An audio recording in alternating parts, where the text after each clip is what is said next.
Gyvos pasakos. Sveiki vaikai ir jų tėveliai, su jumis gyvos pasakos, na o aš, mama Vikingė, šįkart paskaitysiu pasaką apie lapę ir vynuoges. Alkana lapė šmirinėjo po mišką dairydamasi ėdesio, bet nieko taip ir nesumedžiojo. Galop ji išvydo mažą pelę ir ją besivydama išbėgo iš miško. Pelės lapė nepagavo, bet priėjo sodą, kuriame noko vynuogės. Sodas buvo aptvertas aukšta tvora, o virš jos karojo didelių sultingų vynuogių kekės. Rydama seilę, gurkt, lapė įsistebeilijo į vynuogės. Ji bandė vieną kekę nusiskinti, tačiau niekaip negalėjo jos pasiekti, nors ir kaip stiebėsi, nors ir kaip stengėsi.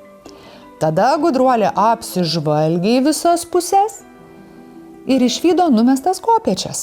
Pasistatė jas prie tvoros ir mikliai persiropštė į kitą pusę tvoros, ten kur sodas ir tos skaniosios vynuogės noko. Aplinkui kiek akis užmato žaliavo vynmedžiai, o iš po jų lapų viliojimai spindėjo didelės uogos. Kokios nuostabios vynuogės, apsilaižė lapė, surysiu visos. Ji buvo jau be nusiraškanti. Kekė, kai už nugaros, išgirdo lojimą. Lapė atsigręžė ir nustėro iš baimės. Jos pusėn skuodė didžiulis šuo.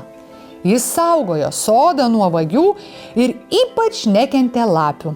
Pribėgęs sargas stvėrė įsibrovėlę už uodegos ir iš visų jėgų ją papurtė. Paskui išvoliojo dulkėse ir išpešė kuokštą plaukų iš puošnaus jos kailiuko.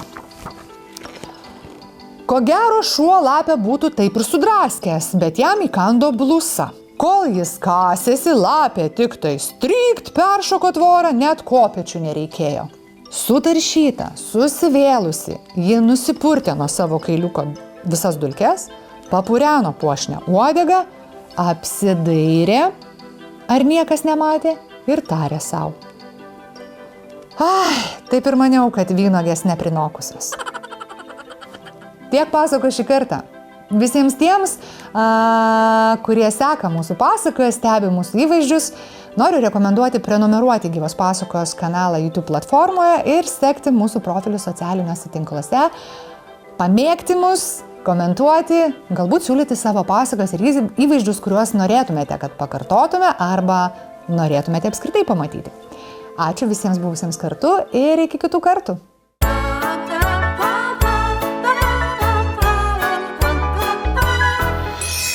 Gyvos pasakos.